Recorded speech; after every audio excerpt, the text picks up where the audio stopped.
A Agricultura está começando e é sempre importante lembrar por onde você acompanha a nossa programação. Estamos ao vivo pelas principais operadoras de TV por assinatura, estamos ao vivo também pelo portal sba1.com, pela página do Canal do Boi no Facebook e no YouTube, pela internet. E estamos ao vivo também pelas principais pelas principais antenas parabólicas, né? Tanto o HD como o digital, você acompanha toda a nossa programação. Dica importante, acabei de falar do YouTube, se você estiver acompanhando a gente pelo YouTube, não esqueça de se inscrever e ativar o sininho aí na página para que a gente possa informá-lo de atualizações aqui que a gente tem ao longo de todo o dia. E que tal fazer parte aqui da programação com a gente, né, no Sistema Brasileiro do Agronegócio? É só você encaminhar sua mensagem para o 679-9264-7810. É sempre muito bem-vinda a sua participação por aqui. Mas a gente já começa trazendo números para você nesta edição aqui do Agricultura BR. Vamos atualizar os números da soja na Bolsa de Chicago. Vai entrar na tela aí para você acompanhar comigo os números. E eu destaco que nos contratos para agosto de 2024, você tem aí $11,20 mais 5 é o valor do bushel e a variação é negativa, queda de 0,95%. Nos contratos para setembro de 2024, nós temos aí $10,72 mais 7, o valor do bushel. A variação é em queda, né? Novamente em queda de 0,44%. Nos contratos para novembro de 2024, $10,75 mais 5, o valor do bushel, queda de 0,41%. E nos contratos para janeiro de 2025, $10,90 mais 2, a queda é de 0,43%.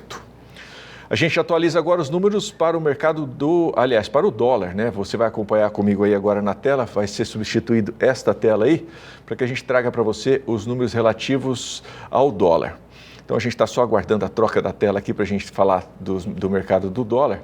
Bom, você tem aí, acabou de entrar aí, já saiu novamente, o mercado da soja. Eu lembro a você de casa aí que a gente tem sempre atualizações diárias também no portal sba1.com sobre os indicadores, sobre o que é destaque no mercado de commodities, tanto no Brasil quanto no mundo. O tempo inteiro você tem boletins lá no portal sba1.com e também no youtube.com/canal do Boi SBA. Por isso que eu sempre destaco aqui nas minhas participações, que se você estiver acompanhando a gente pelo YouTube, não esqueça de se inscrever e ativar o sininho lá para que a gente possa ter a oportunidade de avisar você das atualizações, das várias atualizações que a gente tem aqui. Agora sim que está na tela para você acompanhar comigo como está sendo comercializado o dólar nesta quarta-feira. Neste momento, dólar vendido a R$ 5,40. A variação é em queda, né? O dólar segue em queda aí de 0,27%. Eu trago agora para você os números dos portos, né? Temos agora o movimento do soja nos portos brasileiros nesta quarta-feira, com informação da Grãos Corretora, vai entrar aí na tela para você acompanhar comigo. Neste momento, no Porto de Santos, a saca de soja está sendo vendida, né? Comercializada a R$ 136,50 e no Porto de Paranaguá, também R$ 136. Como eu disse agora há pouco, a fonte dos dados é a Grãos Corretora.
Bom, uma antiga reivindicação dos produtores de farelo de milho foi atendida pelo Senado Federal. É a isenção de impostos para a produção. Nós vamos saber mais detalhes agora, indo até Brasília, conversar com a Flávia Rabelo. Boa tarde, Flávia. Era uma demanda antiga dos produtores de milho e agora, com a isenção da contribuição para os programas de integração social e de formação do patrimônio do servidor público, PIS/PASEP, e da contribuição para o financiamento da Seguridade Social, COFINS, pode trazer benefícios para o setor agropecuário. A Comissão de Assuntos Econômicos, a CAI do Senado Federal, aprovou a isenção de tributos para a venda de farelo e óleo de milho, benefício já concedido à soja. Os senadores acolheram o substitutivo, que é um texto alternativo da Câmara dos Deputados ao projeto de lei 1548 de 2022, que recebeu o relatório favorável da senadora Tereza Cristina, do PP de Mato Grosso do Sul. Agora, o projeto segue para o plenário em regime de urgência. Para a senadora, a perda tributária deve ser compensada pelos ganhos econômicos e geração de emprego e renda. E fazendo aumentar o nosso volume de etanol. E importantíssimo o farelo, agregando valor, né, ao milho, fazendo farelo, que é parte da ração animal e também parte da alimentação humana, que usa milho para uma série de coisas. Assim, acompanhamos a opinião já exarada anteriormente por este colegiado quando da análise do texto original, no sentido de que o PL apoia a produção agropecuária e se mostra de grande relevância para o Brasil, uma vez que os grãos de milho e soja vêm apresentando contínuo desenvolvimento de produtividade no país. De Brasília, Flávia Rabelo.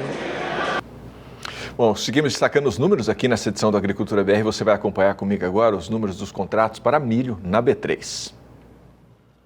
Está aí na tela já contratos para setembro de 2024. A saca do milho segue negociada aí a R$ 57,84, em movimento de queda de 0,34%. Nos contratos para novembro, R$ 61,50 o valor da saca, queda de 0,40%. Nos contratos já para janeiro de 2025, R$ 64,90, queda de 0,33%. E nos contratos para março de 25, R$ 68,24 o valor da saca, queda de 0,08%.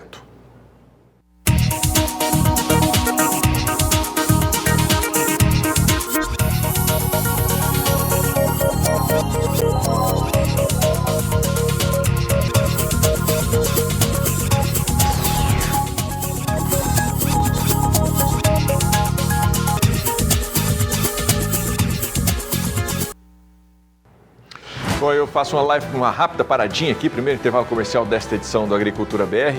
Logo depois, na volta, a gente vai falar sobre o mercado do boi gordo. Você vai ver que o mês de julho segue sendo aí de boas expectativas, né, de recuperação do mercado do boi gordo. Daqui a pouco você acompanha uma entrevista gravada com o Fabiano Reis, um especialista no assunto, trazendo aí um cenário mais otimista para o mercado. Eu volto já.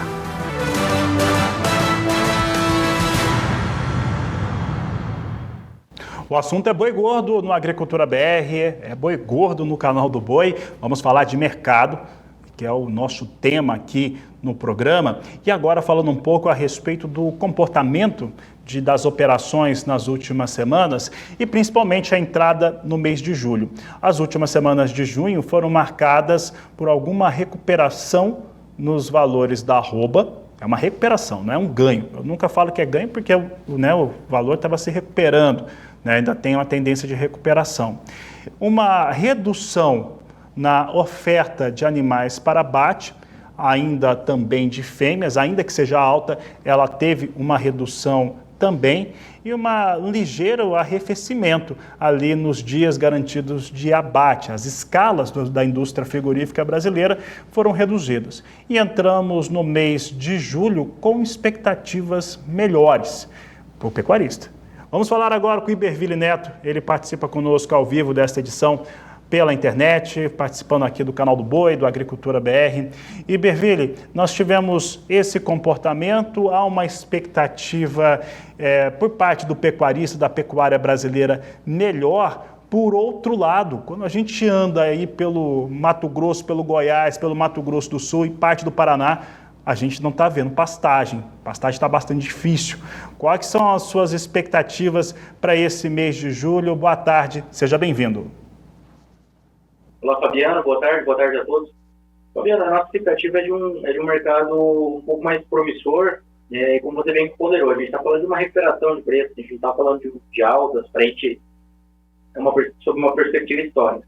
Mas o mercado, a oferta deu uma diminuída na segunda quinzena de junho, e agora nós acreditamos que vai continuar nessa toada. Iberville, dando continuidade aqui, nós tivemos também em alguns estados brasileiros, e eu conversei com alguns pecuaristas, até uma espécie de estratégia de limitar mesmo a oferta de animais. Eles já tinham colocado muitos animais à venda em períodos anteriores. Isso foi uma situação isolada ou foi uma tendência por parte dos pecuaristas, principalmente do Centro-Sul brasileiro? A partir do momento que a gente passa de maio, começo de junho, a gente passa daquele momento mais pressionado de obrigatoriedade de venda. O que eu quero dizer?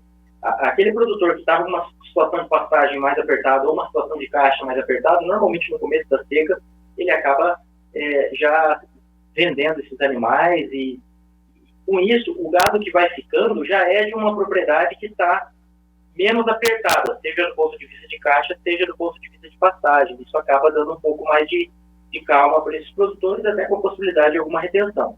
Mas a própria sazonalidade da saída de animais, ela é nessa, vamos dizer, ela aponta nessa direção. Então eu não diria que essa redução da oferta de gado agora na segunda quinzena de junho, e nós temos observado ainda esse momento, eu não diria que isso é por causa de um movimento muito coordenado do produtor. Claro que alguma retenção em alguma região acaba ocorrendo, mas eu diria que a gente está falando mais da sazonalidade mesmo, do grosso da oferta de final de safra tendo saído, e agora o produtor que ficou, ele já provavelmente já está trabalhando com alguma suplementação, alguma estratégia um pouco, vamos dizer, com alguma diferenciação aí frente ao pasto e o suplemento sal branco mesmo, o mineralizado branco.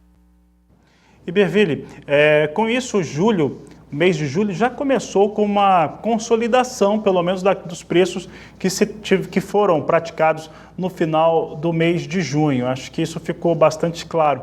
Entrou em julho, normalmente você tem uma demanda maior por parte do varejo, por conta da entrada de mais recursos da população também para compra no varejo aqui no Brasil. O atacado tem que repor os seus estoques. Esse movimento agora dos primeiros dias do mês de julho já dá para ser sentido, porque também a indústria frigorífica age com alguma estratégia para conseguir limitar altas muito rápidas, diria assim, no valor da arroba do gado pronto. Exatamente, Fabiano. A gente tem esse cenário de escoamento melhor nesses primeiros dias do mês. As informações que a gente tem relacionadas ao atacado têm sido positivas. Nada excepcional, mas uma movimentação melhor, o que é esperado para o início de mês. Agora, esse final de semana foi o primeiro com o pagamento dos salários na conta, né? Então, a tendência é que a gente tem uma referência, uma melhora ali de como que foram as vendas, agora com a reposição dos estoques pelo varejo. Então, mas acreditamos que o consumo esteja fazendo relativamente bem a sua parte nesse começo de mês. Aí do lado da indústria, como você bem ponderou, a indústria ela não tem encontrado uma oferta escassa a ponto de fazer com que eles paguem e sigam evoluindo nos preços. Eles têm conseguido, colocando um pouquinho mais de preço no boi, segurar um pouco as escalas em patamar que eles acham razoáveis ali para a estratégia. Então, a oferta diminuiu, o mercado firmou frente ao que vinha sendo observado, isso é fato, mas a gente não está falando de uma oferta ainda extremamente escassa. Só que quando a gente vai para o lado da indústria e faz as relações entre carne exportada versus arroba, agora em junho, por exemplo, a gente teve a melhor relação carne exportada versus arroba desde maio de 2020. Então, existe espaço para que essa indústria pague um pouco mais, caso haja necessidade. E aí a grande questão é haver essa necessidade, porque a oferta, embora tenha diminuído um pouco, ela ainda está, vamos dizer, ela está sendo suficiente para a indústria pagando um pouquinho mais, manter essas escalas. Mas o mercado está firme e a expectativa é positiva para o curto prazo, para os próximos meses. Só que ela ainda não está, a cara do mercado ainda não está com aquela força que nós vimos em alguns momentos do passado. Iberville, nós estamos tendo até o momento, até o fechamento do mês de junho, primeiro semestre, números recordes, principalmente aqueles que já estão fechados, são mais fáceis de falar. Os embarques de carne bovina, de todos os tipos, e carne bovina fresca, congelada também, principalmente, vindo com volumes históricos. E nós temos acompanhado o relatório primeiro do primeiro trimestre do ano do IBGE e depois os abates CIFES, que a gente consegue enxergar mais ou menos o que está acontecendo no Brasil. E os abates, eles têm sido recordes também. Então, chegado agora, entrando na segunda parte do ano, mês de julho, e a gente já enxerga que há uma redução nessa oferta de animais, que já foi muita fêmea para abate também. Qual que é o fôlego, qual que é a força que se tem para se manter abates, pelo menos do ponto de vista histórico como vinha, ele vindo tão alto como estava antes? Porque sobre o aspecto da exportação, a carne bovina brasileira ela já tem um preço muito competitivo, entre os grandes players é a mais barata, e o dólar muito forte, ou o real muito fraco, que é o certo de dizer, o real muito fraco, torna essa carne ainda mais competitiva no cenário internacional. Então eu imagino que baterem na porta aqui para comprar, vai ter. Só que a gente vai ter os mesmos volumes que estavam tendo antes? Fabiana, essa é a questão. Na nossa visão, o que esse momento de mais oferta de fêmeas, ele não está muito longe de encerrar. Claro que isso não acontece de um mês para o outro, a chave vira e vai sumir a oferta de fêmeas. Mas a gente, esse ágio do bezerro que vem incomodando um pouco o recriador já há alguns meses, é um indicativo de que o mercado do bezerro está relativamente mais firme que o mercado do boi. Isso costuma gerar o que? O início de retenção de fêmeas, tira fêmeas do gancho, diminui um pouco a produção de carne, e isso vai dando uma ajustada do ponto de vista de precificação. Então, como você perguntou, se até que ponto a gente consegue ir aumentando essa oferta nesse ritmo, eu diria que a gente não está muito longe de começar a ver uma acomodação dessa oferta ou alguma redução, que vai vir, na nossa visão, pela diminuição da participação de fêmeas dos abates. É claro que nesses últimos anos, muitos têm falado disso, e nós concordamos com essa visão, de que 2019 até hoje, esses últimos 4 ou 5 anos, com a chegada da China e aquela demanda associada aí a animais de até 30 meses, isso gerou um salto tecnológico de suplementação na nossa pecuária. Isso é fato. Com consequente diminuição da idade de abate e um desfrute maior, mais animais podendo ser abatidos frente ao mesmo rebanho. Agora, na nossa visão, mesmo com essa alteração ou essa evolução da pecuária de maneira um pouco mais acelerada nos últimos anos, nós acreditamos que esse descarte de fêmeas esteja na hora extra já. Então, nós temos alguns indicativos, inclusive quando a gente pega os dados de abate que você ponderou até março, o primeiro, se a gente pegar 12 meses acumulados, em 17 meses, na verdade foi a primeira vez em 17 meses que ocorreu uma diminuição da participação de fêmeas nos abates. Isso considerando os abates oficiais do IBGE. Quando a gente pega os dados do CIF, né, os dados mais preliminares, aí, eles também apontam nessa direção. Mato Grosso do Sul, por exemplo, é um estado que tem uma característica um pouco diferente da média nacional, porque tem as diversas culturas que estão entrando aí, tem diminuído um pouco o rebanho do estado, mas a gente está falando de redução da participação de fêmeas nos abates já há mais de 12 meses. Então, desde meados do ano passado, a participação tem caído na comparação com o mesmo mês do ano anterior. Quando a gente pega Mato Grosso, estamos no segundo mês de queda na participação de fêmeas acumulada aí nos 12 meses anteriores. Então, diversos indicadores estão apontando na direção de que essa retenção de fêmeas está começando. E isso costuma ser um prenúncio de momentos melhores para quem tem gado para vender. Então, Iberville, para fazer aqui provavelmente a minha pergunta final, mas neste segundo semestre, como que deve ser o volume e o tipo de oferta de gado pronto no país? Quando eu falo isso, pensando em gado a pasto, talvez terminado ali com alguma boia, mas também animais de confinamento propriamente dito, que foram engordados em confinamento. Qual que deve ser a característica de oferta desses animais, até para que o pecuarista tenha a melhor estratégia de venda e proteção? Fabiano, nós não esperamos que a oferta de confinamento seja enxuta nesse segundo semestre, porque nós tivemos, apesar de não termos tido relações de troca exuberantes como as do início do ano passado, do final do primeiro semestre do ano passado, nós tivemos relações de troca historicamente altas, a relação de troca não trabalhou ruim nesses últimos meses. E nós tínhamos ainda o adicional que esse ano os preços futuros permitiam que o produtor que ia fechar o gado, que está fechando o gado, trave valores maiores. Então, do lado da oferta de confinamento, nós não esperamos que ela diminua muito.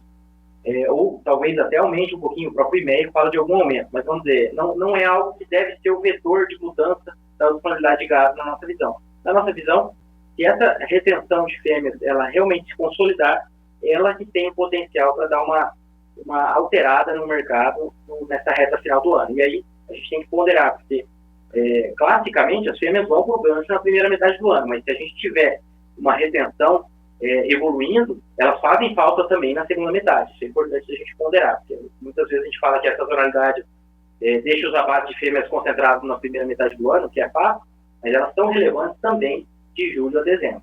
Então essa seria uma ponderação. E a gente tem, considerando os abates CIF até junho, dados parciais ainda, mas um aumento de 19% na comparação com o mesmo intervalo do ano anterior. Nós não acreditamos que o ano vai fechar com um aumento de 20% na oferta de gado. Nós acreditamos que esses aumentos na comparação anual eles vão se tornando um pouco menos fortes ao longo do segundo semestre. Eu diria que a gente não deve fechar com 20% de aumento no ano, que é o que a gente tem nesse primeiro semestre. Mas vamos acompanhar. Vou só lembrar você de casa aí que se você quiser rever na íntegra essa entrevista, alguns pontos especiais que chamaram a sua atenção, ela vai estar disponível para você lá no nosso canal no YouTube, youtube.com/canal do Boi SBA. Vamos dar uma olhada então nos números do mercado do boi gordo.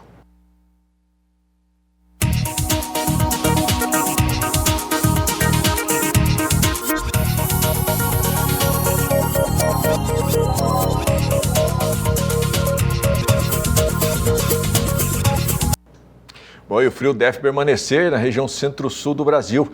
Vamos saber mais informações agora com o pessoal do Agroclima. Boa tarde, Débora Oliveira. Boa tarde, Adriane. Boa tarde a todos. A frente fria segue avançando em direção à costa do Sudeste, espalhando muitas instabilidades no centro-sul do país. Até a metade da semana, a chuva deve atingir de forma moderada áreas produtoras do Paraná, Mato Grosso do Sul e também pegando o interior de São Paulo, especialmente a faixa mais ao sul. Algumas pancadas devem chegar em áreas do sul, Triângulo Mineiro, sul de Goiás, além do sul, sudoeste e oeste de Mato Grosso, só que de forma bem fraca e isolada.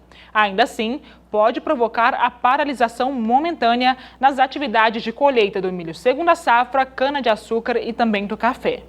Por outro lado, essas chuvas serão benéficas para repor uma umidade ali disponível no solo, especialmente nessas culturas que estão em desenvolvimento, como é o caso do trigo no Paraná. Aqui neste mapa já vemos muito bem essa melhoria significativa, até mesmo da umidade relativa do ar, nessas regiões que estavam sofrendo bastante com a estiagem. Essa frente fria também deve provocar aquele famoso declínio das temperaturas. Porém, o frio mais intenso ficará concentrado em áreas do extremo sul do Brasil, com chance para a formação de geada na madrugada, ali em áreas do centro-sul gaúcho. As temperaturas podem chegar a valores próximos ou ligeiramente abaixo de zero, enquanto áreas produtoras do Paraná, do Sudeste e do Centro-Oeste, a oscilação ali das temperaturas mínimas não será tão acentuada e não há risco para a formação de geadas, pelo menos até o momento.